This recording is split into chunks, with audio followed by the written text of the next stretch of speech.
emphasizing more the family self-sufficiency types of programs, moving to work. We're expanding that tremendously so that, we incentivize people to work. Right now in our country, in 30 states, you can actually get more from just taking state benefits than you can from working a low-income job. So I understand why people might decide to take one pathway versus the other. But what we don't emphasize is the fact that when you take that job, you get new skills, you get new opportunities, new relationships, and you have a tendency to climb much faster. But we have to make that kind of thing apparent to people, and we have to incentivize people to move in that direction.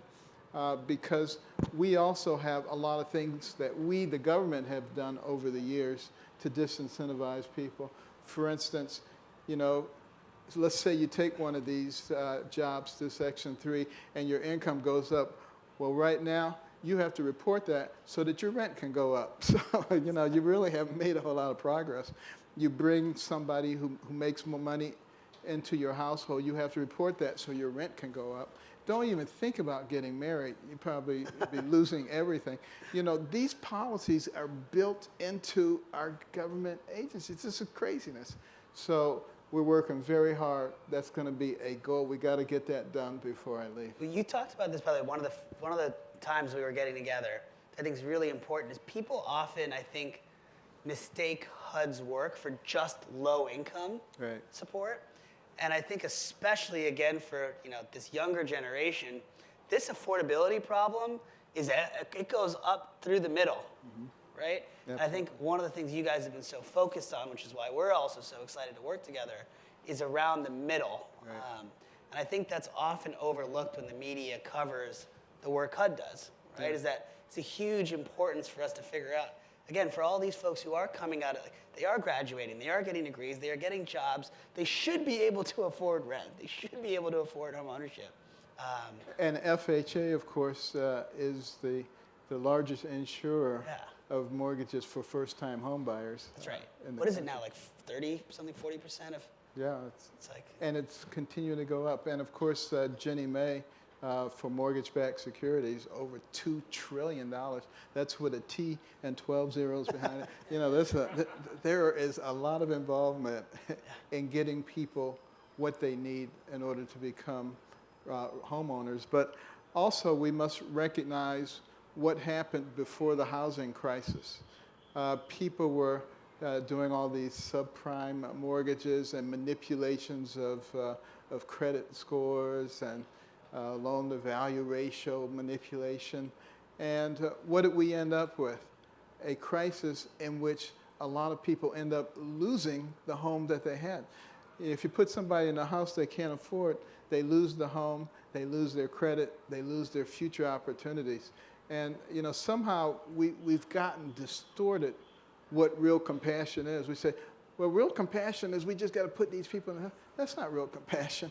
Real compassion is providing the right mechanism. And it's one of the reasons that, we just announced last week $43 million more for housing counseling.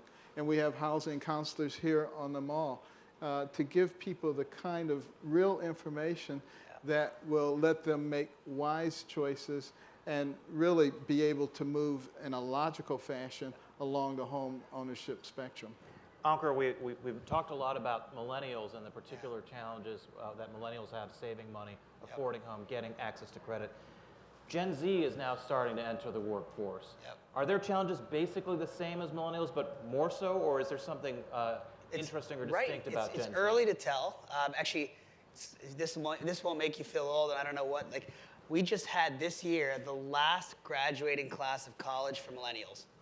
So now every there's no more young millennials. We're all adults now. Scary to think, right?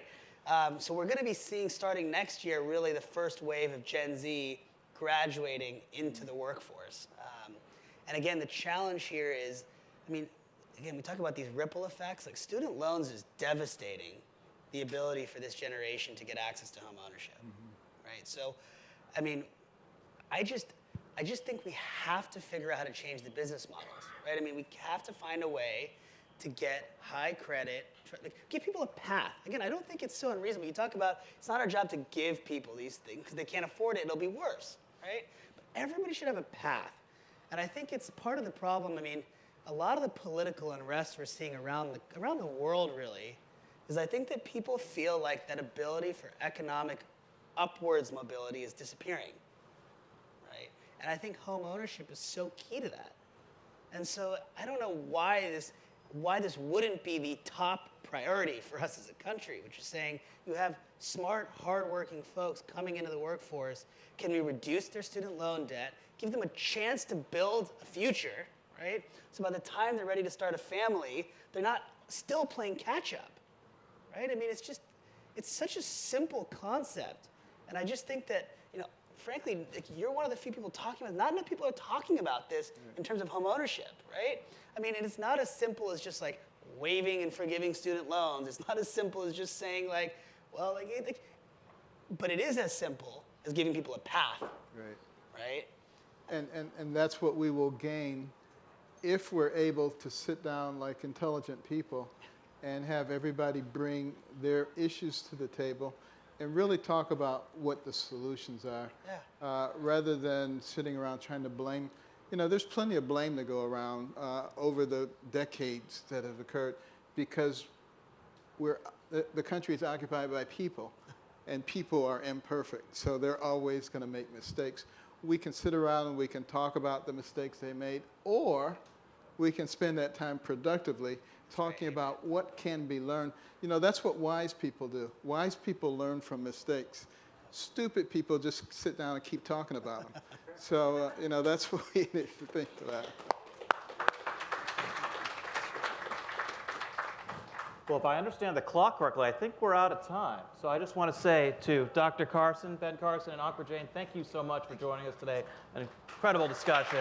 Lots to be excited about. All right. Thank you. Great job. Rural areas, as there are in non-rural areas, it's a huge benefit in rural areas. And the thing about a manufactured house like the ones you see over here, it's actually put onto a cement foundation, bolted down, and it withstands hurricanes, natural disasters much better than site-built housing.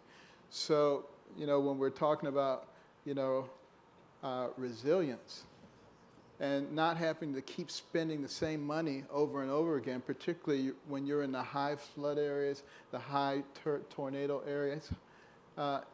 When we rebuild the right way, then we don't have to keep spending so much money. Case in point, after the hurricane seasons in 2005 in Florida, Florida enacted a lot of new regulations about building.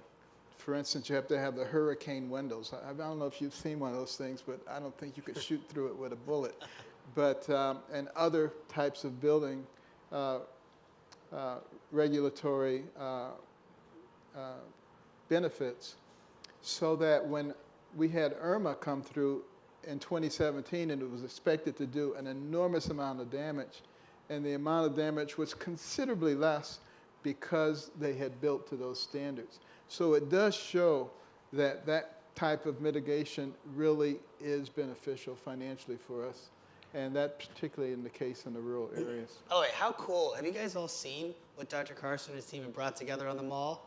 I mean, imagine, like, a tornado can hit the middle of the country, and I think they were saying within 14 days, we can have houses like that set up again. Right? Rather than having people sleep in gymnasiums, I'm sure you've seen those videos, right? I mean, after natural disasters, people can be stuck without a home for months. Yeah. But if we can get support from the government to incentivize people to develop technologies like these, we could rapidly deploy housing, shelter, solutions that are not just, by the way, part-time. These could be new homes that stay for years, right? Decades. And I mean, that's really exciting. And by the way, there's no reason that America should not be leading the way on this, right? I mean, it's sad to me that I see like videos in China right now where people are building 30-story skyscrapers in 15 days, right, using prefab.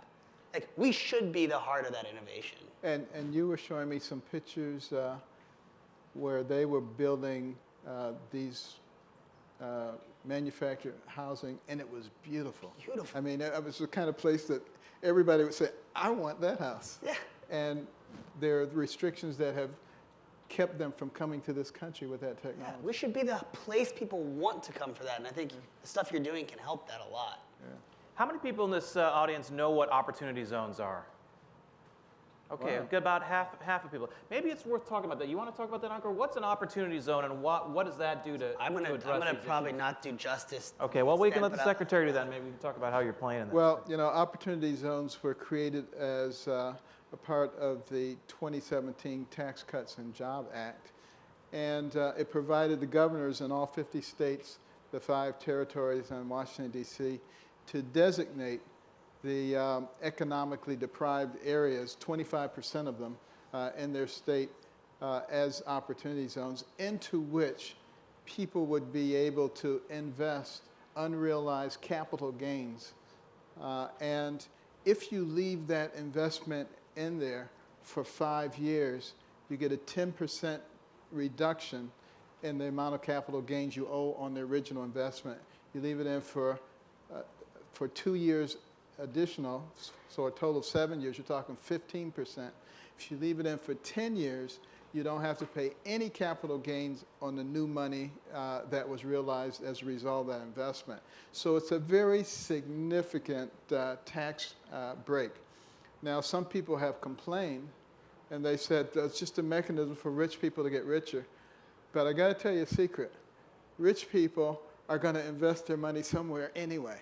So why not encourage them to invest it in the areas that have been economically neglected traditionally, so we can begin to build those areas up? I mean, it's turbocharged investment in these low-income areas. Absolutely. In There's addition, so many investors trying right. to do this now. And in addition to that, we have an opportunity and rehabilitation group that consists of 16 federal agencies and federal state cooperatives, which can focus their attention on these opportunity zones, which can hear the problems that are existing, have the ability to remove them quickly because you have all these agencies working together instead of it going from one place to another and taking a year or 2 or 3 or 4 or 5 the way it normally does. So we've already seen tremendous progress.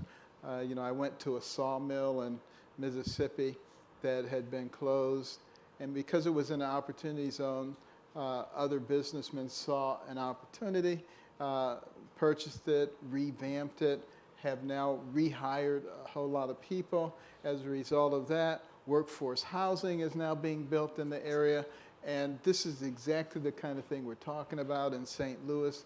An old abandoned foundry is acting as the nidus for the opportunity zones. A lot of funding has come in. I went there, all the heavy equipment is there building out. They're building an entertainment center as well as, you know, grocery stores and all the things that are needed, because even though a lot of mixed income housing is being built, a lot of it's for elderly people who may not have the ability to drive all over the place. They're trying to make things in such a way that they can walk or get to them very easily. I think it's just super exciting. Look, guys, of all the different sectors out there, I think the thing that excites me so much about housing is it's the perfect example for where private sector innovation and government can really move the needle, right? I mean, you have this rare balance of one of the largest markets in the world, a population who is so underserved. I mean, whether you're a middle market or low income, the housing market just has ignored, again, what tenants and homeowners need and want for so long, that if we can do, I mean, things like opportunity zones are just an accelerant on this. I mean, you're seeing for the first time hundreds of millions of dollars, I mean, billions of dollars, now even like SoftBank and these coming in, invested in real estate technology and housing technology. And I think what our job is, and all of us here, is to make sure that the types of innovation that we're building are helping solve the actual real problems that matter, right? That's why opportunity zones are so important, because they focus the problem geographically. That's why focusing on this generation of millennials who can't afford things because of no savings is so important, because you're actually tackling the underlying issue, right? And if we can all put that pressure on a regular basis onto the private sector, we can see these problems solved, not in 10 years, not in 20 years, but I think over the next 2 to 3 years, which is really exciting. Yeah. What are the biggest drivers in your mind as we look, say, 10 years down the road of what will increase the cost of housing? We already know housing is pretty expensive now, but in the next 10 years, what will drive the cost? I'm gonna just for a thought experiment, yeah. actually try the opposite, right? Which is, what could bring down the cost of housing so that more people can access in a world where you have such limited space in urban areas specifically? Well, before you answer that question, just for perspective, for the average single-family home now, new construction, regulatory cost at 25 to 27% to the cost. For multifamily is 32.1% up to 42% in the high-cost areas, just to give you some perspective. So like a lot of the great innovation and changes we've seen in society are kind of tangential impact, right? And so one of the things that we haven't talked about that is a regulatory barrier is, take something as simple as self-driving cars, okay? You guys have all seen, I'm sure, like the videos online of the Teslas driving themselves or what all these guys are doing. Now imagine, one of the biggest reasons costs are so high is because the cost of land is also so expensive. But what happens when we get to a society where living 30 minutes or 45 minutes or even an hour outside the city isn't so bad anymore because you don't have to commute? Because right now, unless you're very lucky, public transportation is hard to get you from point to point easily, right? But if we start to create better regulations around how we advance self-driving cars, the impact on the price of home ownership could be exponential, because all of a sudden people are willing to go back and live a little bit outside. Take that a step further. Have you guys heard of VTOL, vertical takeoff and landing? Right? I mean, that's even a step further, but it's not more than 10 years out, right? And all of a sudden, you have these autonomous, essentially taxi drones that can take you from one point to another point. You can go from in Manhattan to the outsides of Long Island or here to outside Virginia in 5 minutes, 6 minutes, right? So now you can actually utilize all the land that we have to bring down these costs, make it more affordable. Combine that with things like these prefab homes that you can use on these bigger plots of land. Like, you're not tearing down a building in the center of Manhattan to put a prefab. But you go a little bit outside and there's a lot of land. We can build really nice high-end homes. Combine that with the acceleration of self-driving cars through smarter regulation, and the impact we have on housing could be 10x what we could by trying to fight some of the other entrenched interests in construction, for example. And you look at some of the infrastructure advancements also. Some of the displays around here are some of the underground tunneling devices that could go all the way across this mall from that house to this one, and you would see no disruption whatsoever of the surface topography. And it does it very quickly, brings the piping and wiring with it. Those kinds of things make the use of the land that you just talked about much, much greater. That's right. So there's so much opportunity, and I think for us to work together to fix this, it's about thinking about it from a holistic standpoint, right? Which is, look, how often have you seen 3D printed homes on the National Mall? It's like pretty cool, right? Like, we live in 2019 now. This is amazing, and we combine this with self-driving cars, with some business model changes like getting rid of security deposits and giving people a path to home ownership. All of a sudden, we can be the most advanced country when it comes to housing, right? What's on your agenda, Dr. Carson, for the next year and a half? You got a year and a half or more of, 18 months left or 20 months left in your first term? Obviously, we're putting a tremendous amount of emphasis on affordable housing, but also the whole concept of self-sufficiency is very, very important to us. In the past at HUD, it's been a matter of how many people can we get in this program and how many people can we get in this project. And now that focus is how many people can we get out of this program and out of this project and to an economically satisfactory situation where they're successful. So that means looking at things like Section 3 of the Fair Housing Act, which says if you're receiving a HUD grant, you have an obligation to train, hire, or give contracts to the low-income people in that area. But it was so cumbersome and complex, nobody wanted to use it. Our new rulings on that will be coming out very, very shortly to make it much easier to work with and to incentivize people to use it.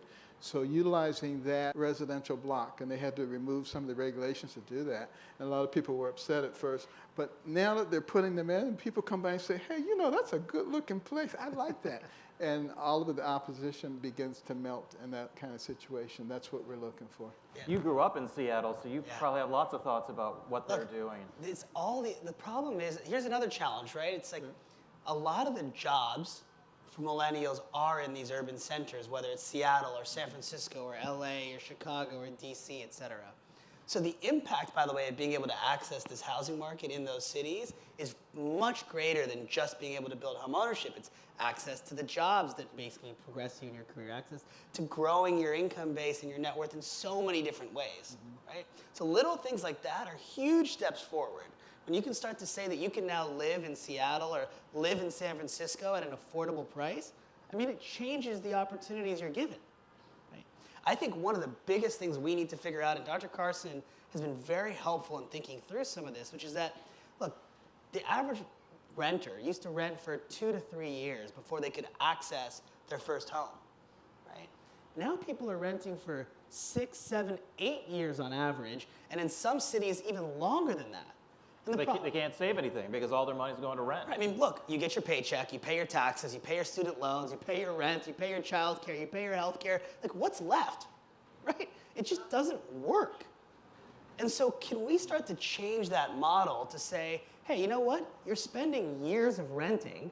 Why don't you get anything back for it, right? Like, that's outrageous. Why is it that there's no program to help you take other assets you have in life and apply that towards home ownership so that everybody has a path to home ownership? I think the key thing that we need to work on together between the public sector and the private sector is not giving everybody home ownership. It's giving every American a path to home ownership, right? And I think that's doable. I mean, we have a bunch of ideas we're working on right now together. Absolutely. You're not waiting around for government to change policies at the federal or the local level. But if you had to, if you were in a position to change policy or a position to advocate for it, which you are, what rules are really important, you think, to reform to make it easier for people to get to that? It's so funny, but like you talked about this like fear of brothels. That simple concept has created regulations around the country in so many weird forms. I mean, you can't have more than like legally in some cities, like 3 or 4 female roommates living in the same house. Because the whole system doesn't make sense, right? And one of the things that we're seeing right now is a move to this idea of like, look, we don't need massive bedrooms, right? We want to live in the city. We want to have our privacy. We want to have our private apartment. But if I'm spending most of my time in these like common shared amenity areas, or I'm living in a neighborhood and I can go to my workouts place and my coffee shop is where I hang out, that's a pretty like reasonable solution to the cost per square foot of housing, is just let people rent smaller places that are higher end and have more shared amenities. Unfortunately, there's a lot of local regulation that isn't clear on it.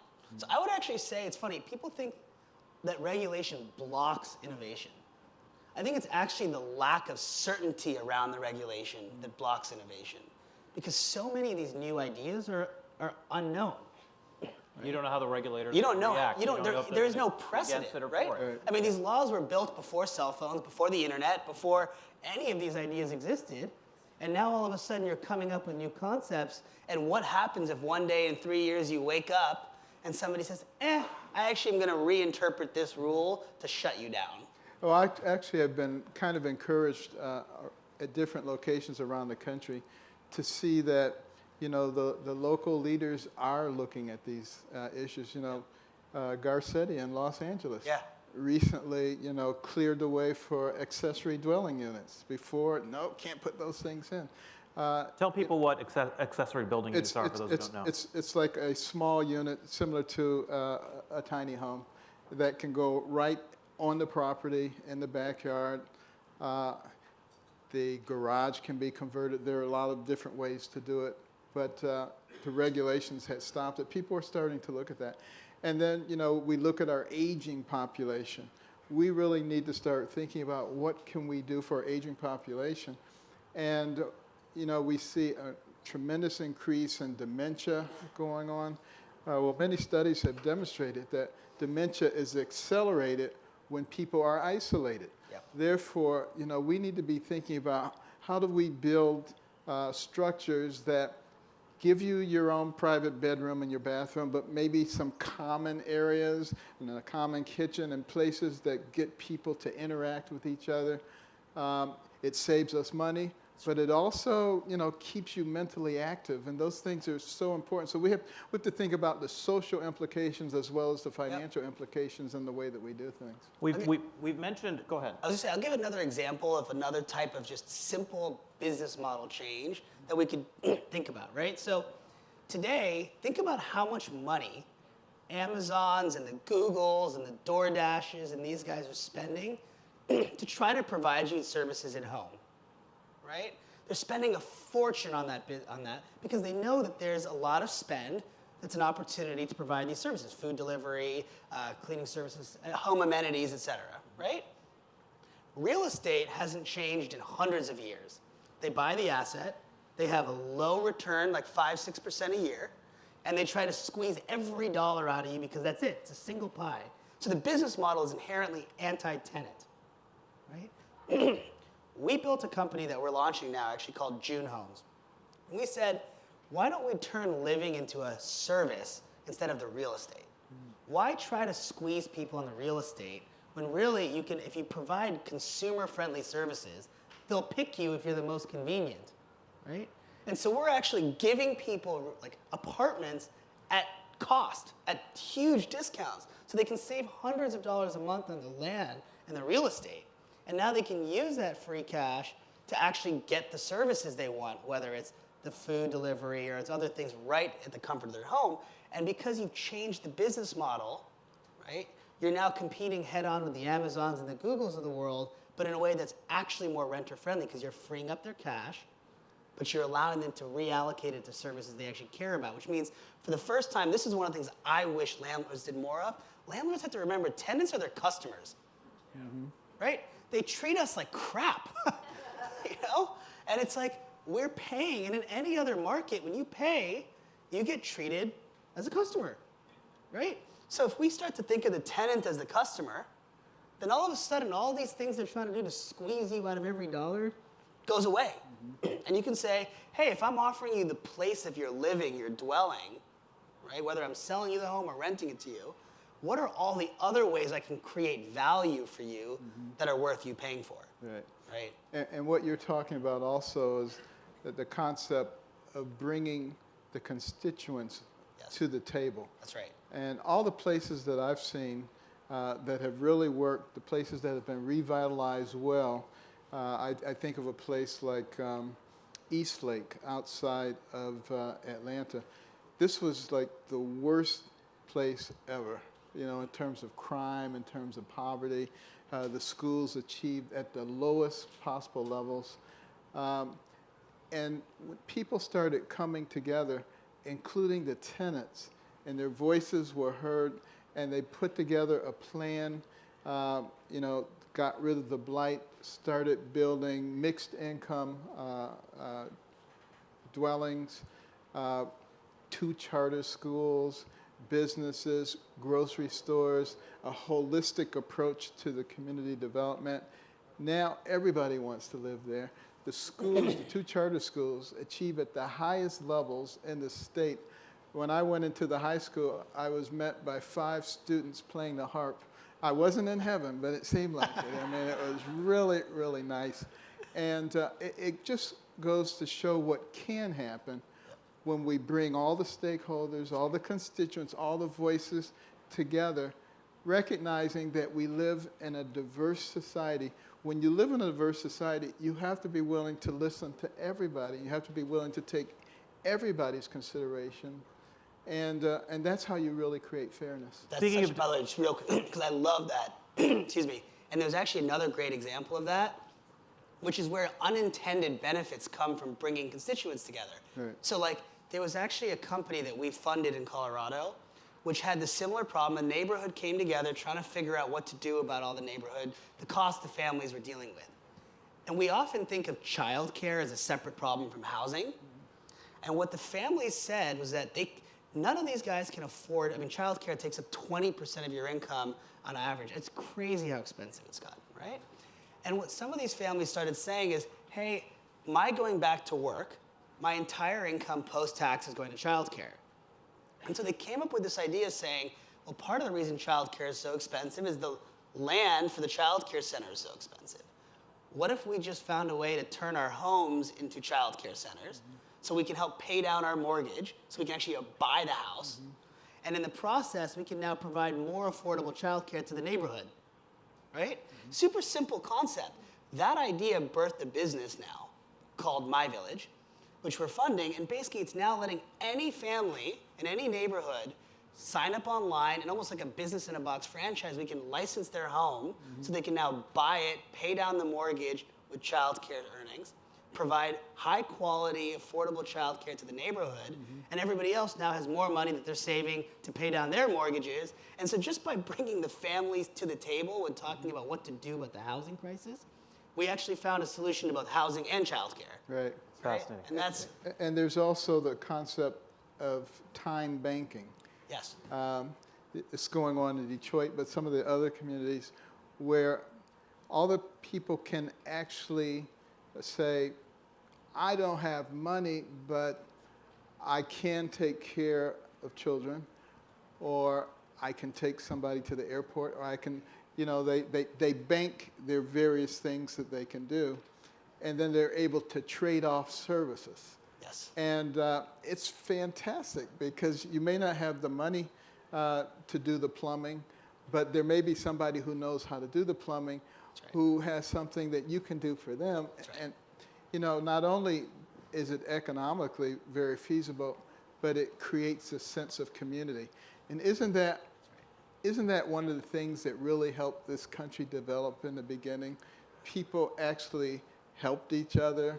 In a small town out in East Texas at harvest time, if a farmer was out picking apples and fell out of a tree and broke his arm, what did they do? Everybody got together and harvested crops for him. They didn't say, what were you doing up in that tree? So all kinds of things change. That's right. I want to make sure that we've talked a lot about the urban challenges. What about the rural challenges? This is something I know that you've thought a lot about. We've had a lot of home destruction due to tornadoes. Yes. There are other challenges in the rural communities. Let's talk about that. Well, it's a big issue. It's one of the reasons that for the opportunity zones, about 40% of them are actually in rural areas. We really want to bring the private sector resources into those areas, but one of the things that most people probably don't know is that when you talk about manufactured housing, there's twice as much of it in rural.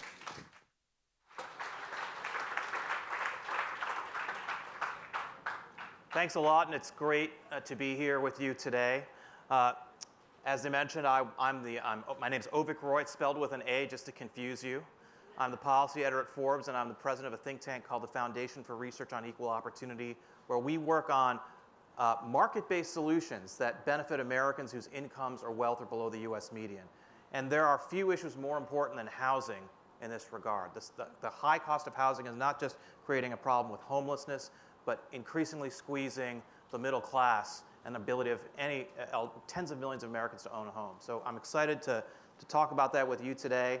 I'm going to introduce our secretary, Ben Carson, Secretary of Housing and Urban Development, and also Ankur Jain of Cairo. So we're going to have an incredible discussion, I think, today about ways in which market-based innovations can make housing more affordable. Dr. Carson.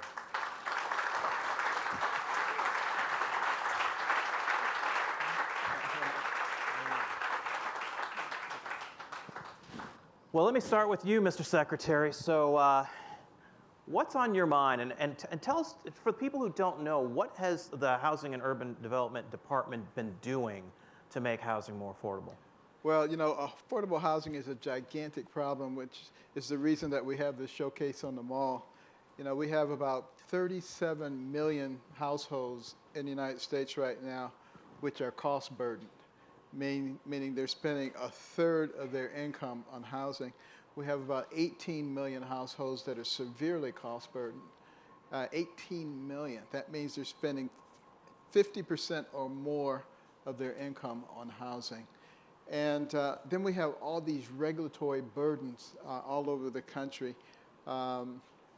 You can't build to this density or to this height, or this can only be single family dwelling, and on it goes. We even have regulations in a lot of places that say a family that's unrelated to the owner can't live in the house. Why do people have rules like that? It was because many years ago they were afraid that a brothel would pop up in their neighborhood. Well, not too many people are concerned about brothels anymore. So, we can get rid of all that kind of stuff. But the other way to tackle it, of course, is to bring the housing costs down. So in a lot of these places that you're seeing around here, you see compartmentalized things, you see tiny homes, you see manufactured homes. And a lot of people think of trailers and trailer parks and things like that. I don't see anything that looks like a trailer park here. And if you go inside of these homes, 2, 3 bedrooms, 2, 3 bathrooms, beautiful living area, kitchens with all the modern appliances, at a cost of at least 30 to 40% less than traditional new constructed site-built homes.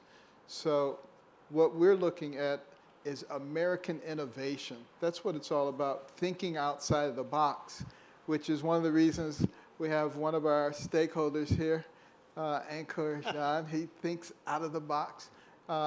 And some people think that all the best ideals come from Washington, D.C. I don't think that by any stretch of the imagination. I think the best ideals come from out there where people are actually living, experiencing the conditions, and frequently they come up with the solutions we need. And that's why we're always anxious to hear from our constituents.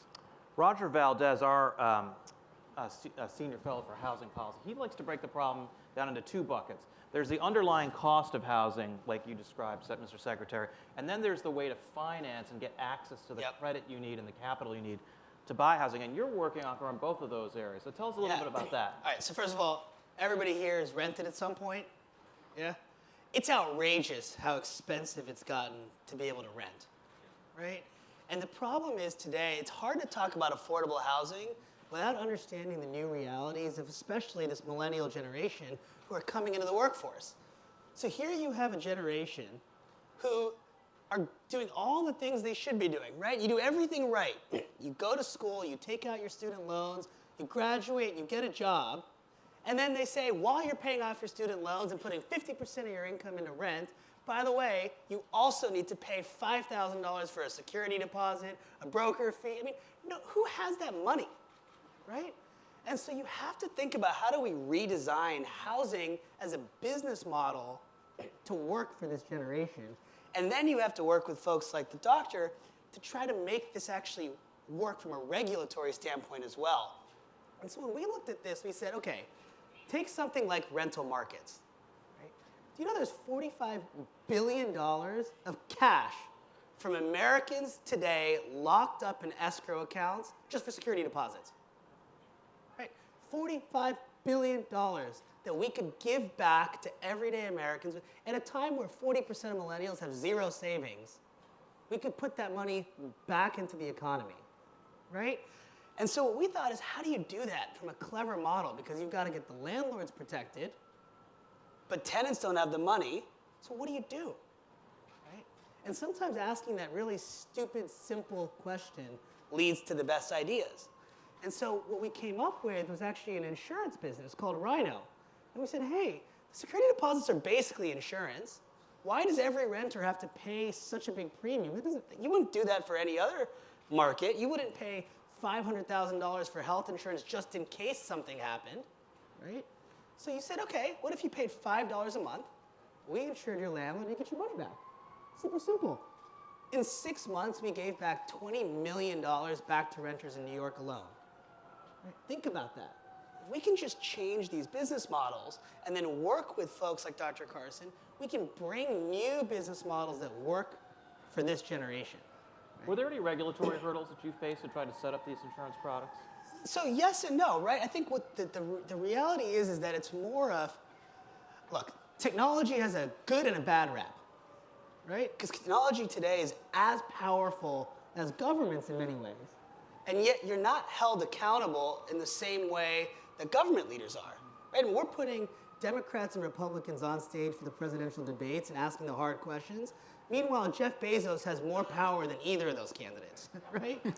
And so why are we not asking the same hard questions from the private sector, right? And so I think to answer your regulatory side, I think we have to first align as a private sector and public sector on what the most important problems are, right? Because if we can do that, then we can start to work together in a collaborative way to create solutions that are actually good for people. Because today what happens is it's a little bit of a ask forgiveness, not permission mode in the Valley. And the government side is assuming that everyone's doing things wrong. But if we align on the problems, we can actually solve these together.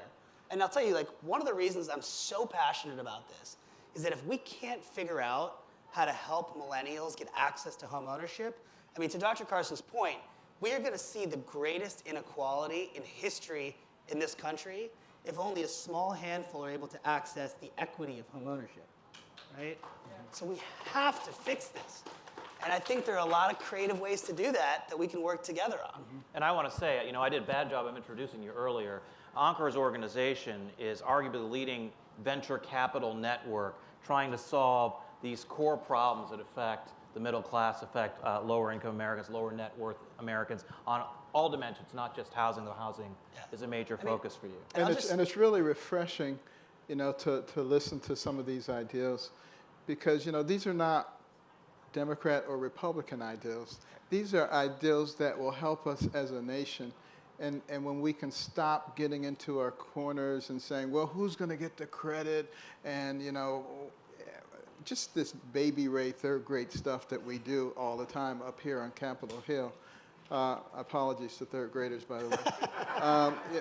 You know, when we can move beyond that and just say, what are our problems? Because this is an incredibly innovative society that we live in.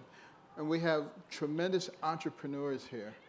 And if we manage to get out of their ways, you think about the early history of America before we had a gazillion regulations, and how rapidly we rose to the pinnacle of the world because, you know, we rewarded innovation. And those people who were doing the innovating, you know, they didn't just hoard money. You know, they built the infrastructure of our country. They built the museums and the universities and the schools.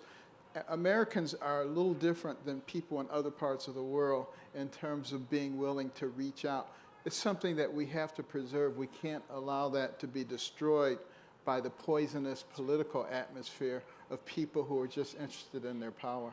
Talk to us, Mr. Secretary, about some of the rules that you've changed at HUD that address these problems. Well, what we're actually trying, because most of the regulatory barriers are at the local level. You know, I would say 80% of them are at the local level. Yep. So at the federal level, we don't have the ability to change. We can, you know, relax some of the environmental things. For instance, there used to be you would have to get an approval from the EPA, and then an approval from HUD, and then approval from transportation, and it would go on and on and on. and now we're moving to, you know, one standardized approval so that you can save a lot of months. And we've instituted some changes so that you can go from the application process, you know, to the enactment process much faster. Those kinds of things are very important to me. But the real meat, the real work is going to be done at the local levels. So what we have to do is work in ways that we incentivize the local jurisdictions to actually take a look at some of these regulatory barriers which in many cases have been on the books for 20, 30, 40, 50 or more years and have very little to do with what's going on today. But they prevent us from putting places like you see along the periphery here because people have outdated thoughts about, I don't want this in my backyard. Right. NIMBYism is a big driver of a lot of the regulations, but NIMBYism is fueled by lack of understanding of what's going on. So that's why we're trying to promote this kind of thing and let people actually see what is going on. And I understand NIMBYism. What is the most valuable thing that most people have? Is their home. It's the number one mechanism for wealth creation in our country is home ownership. The average net worth of a renter, $5,000. Average net worth of a homeowner, $200,000. A 40-fold difference. So it's a big, big difference. And we want to promote that in the right way. And we want people to start thinking in a different way.